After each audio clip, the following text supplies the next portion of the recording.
بسم اللہ الرحمن الرحیم۔ حضرت ابو ہریرہ رضی اللہ تعالی عنہ بیان کرتے ہیں، حضرت جبرائیل علیہ السلام نبی کریم صلی اللہ علیہ وسلم کی خدمت میں حاضر ہوئے تو انہوں نے عرض کیا، اللہ کے رسول، ختیجہ رضی اللہ تعالی عنہ آ رہی ہیں، ان کے پاس ایک برتن ہے جس میں سالن ہے اور کھانا ہے۔ جب وہ آپ کے پاس آئیں تو ان کے رب کی طرف سے اور میری طرف سے انہیں سلام کہنا، اور انہیں جنت میں خولدار موتی کے گھر کی بشارت دینا، جس میں کوئی شور و شغب ہوگا، نہ کوئی تھکن ہوگی۔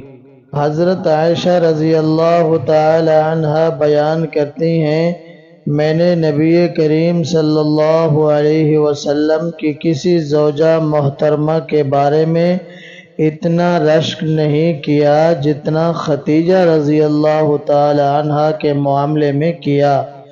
حالانکہ میں نے انہیں دیکھا نہیں، لیکن آپ اکثر ان کا ذکر کیا کرتے تھے۔ بسا اوقات آپ بکری ذبح کرتے، پھر اس کے ٹکڑے کرتے، پھر انہیں ختیجہ رضی اللہ تعالی عنہا کی سہیلیوں کے ہاں بھیجتے تھے۔ کبھی کبھار میں آپ سے یوں عرض کرتی، گویا دنیا میں ختیجہ رضی اللہ تعالی عنہا کے سوا کوئی عورت ہی نہیں۔ آپ صلی اللہ علیہ وسلم فرماتے، وہ ایسی تھی، وہ ایسی تھی، اور ان سے میری اولاد ہے۔ حضرت ابو سلمہ سے روایت ہے کہ حضرت عائشہ رضی اللہ تعالی عنہا بیان کرتی ہیں، رسول اللہ صلی اللہ علیہ وسلم نے فرمایا، عائشہ، جبرائیل علیہ السلام تمہیں سلام کہتے ہیں۔ انہوں نے فرمایا، وعلیکم السلام ورحمۃ اللہ، اور انہوں نے فرمایا، جو چیزیں آپ دیکھتے تھے وہ مجھے نظر نہیں آتی تھیں۔ حضرت عائشہ رضی اللہ تعالی عنہا بیان کرتی ہیں، رسول اللہ صلی اللہ علیہ وسلم نے مجھے فرمایا، تم مجھے خواب میں 3 راتیں دکھائی گئیں۔ فرشتہ ریشم کے ٹکڑے میں تمہیں اٹھائے ہوئے ہے، اور اس نے مجھے کہا، یہ آپ کی اہلیہ ہے۔ میں نے تمہارے چہرے سے کپڑا اٹھایا تو وہ آپ تھیں۔ میں نے کہا، اگر یہ خواب اللہ کی طرف سے ہے تو اسے پورا فرما دے گا۔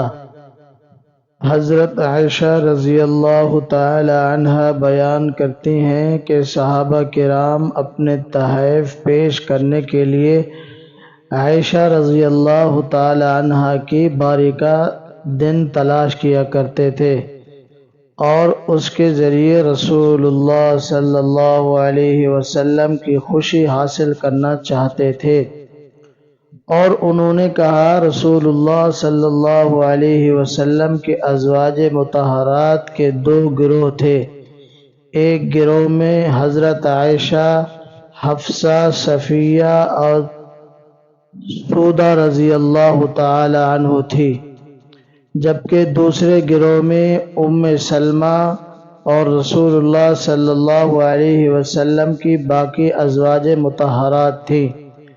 ام سلمہ رضی اللہ تعالی عنہا کے گروہ نے مشورہ کیا، اور انہوں نے ام سلمہ رضی اللہ تعالی عنہا سے کہا کہ آپ صلی اللہ علیہ وسلم سے بات کریں کہ آپ لوگوں سے فرما دیں کہ جو شخص رسول اللہ صلی اللہ علیہ وسلم کی خدمت میں ہدیہ بھیجنا چاہے تو وہ آپ کی خدمت میں وہیں ہدیہ بھیجے جہاں آپ تشریف فرما ہوں۔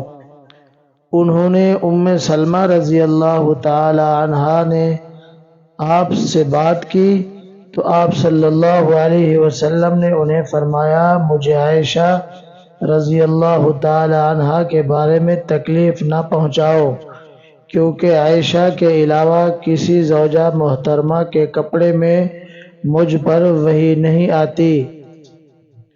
انہوں نے ام سلمہ رضی اللہ تعالی عنہا نے عرض کیا، اللہ کے رسول آپ کو تکلیف پہنچانے کی وجہ سے میں اللہ کے حضور توبہ کرتی ہوں۔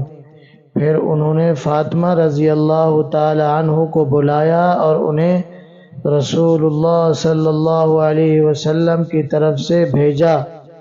انہوں نے آپ سے بات کی تو آپ صلی اللہ علیہ وسلم نے فرمایا، بیٹی کیا تم وہ چیز پسند نہیں کرتی ہو جو میں پسند کرتا ہوں؟ انہوں نے عرض کیا، کیوں نہیں، ضرور پسند کرتی ہوں۔ آپ صلی اللہ علیہ وسلم نے فرمایا، اس عائشہ رضی اللہ تعالی عنہا سے محبت کرو۔